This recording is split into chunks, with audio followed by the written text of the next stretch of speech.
Ikapit tayo, ikapit. Ano na? Ikapit tayo. Hoy, ayusin mo yung uniform mo, Galardo. Ayusin mo yung uniform mo. Okay lang, at least may isang panalo. Oo.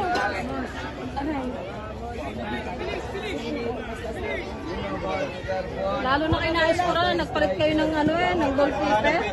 Okay, okay lang. At least nakapaglaro si... Wala. Ay, boy, sa sana tumbler.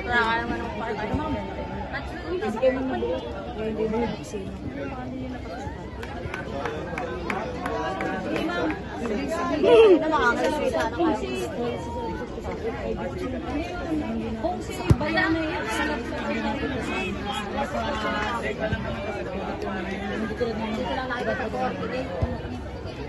kaya ganyan, tanggapin nyo pagkatalo. Okay lang.